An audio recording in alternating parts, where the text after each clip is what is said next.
नमस्कार। इस समय देश में बेमौसम बरसात, चक्रवाती तूफान ने बहुत ज़्यादा क्षति पहुंचाई है। किसानों की हालत बहुत ख़राब है और खेतों में पानी भरा है, उनकी फसलें जलमग्न हैं।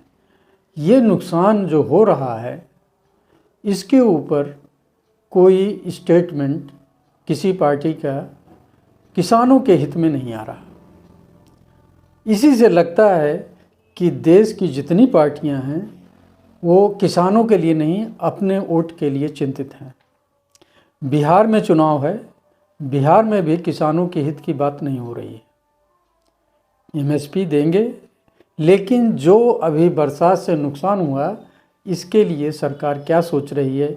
उत्तर प्रदेश, बिहार, मध्य प्रदेश, इसी तरीके से आप राजस्थान, गुजरात और साउथ के प्रदेशों में भी ये स्थिति है। ये देश का बहुत बड़ा आर्थिक नुकसान हुआ, लेकिन ये प्रकृति की ये आपदा है, किसानों के लिए एक आफत है। इसके लिए सरकार को किसानों के लिए कोई योजना लानी चाहिए। और साथ में आपको पता होगा कि इस बार एग्रीकल्चर में किसान कितने परेशान हुए थे।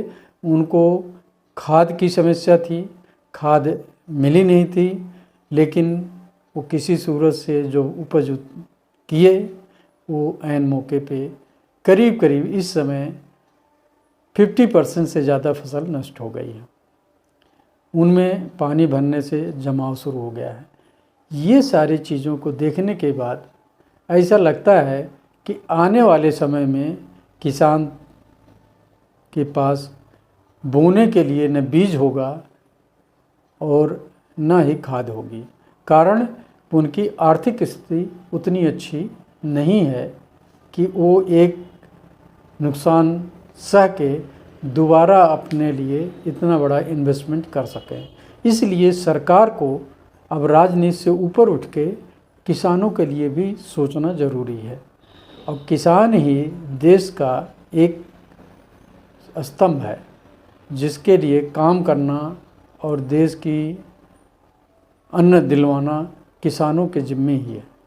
इसलिए किसान के बारे में सोचना, अब राजनीति से ऊपर उठ के सभी पार्टियों को सोचकर एक कोई स्कीम लाएं, जिससे किसान बुआई से पहले अपने को राहत फील करें। नमस्कार।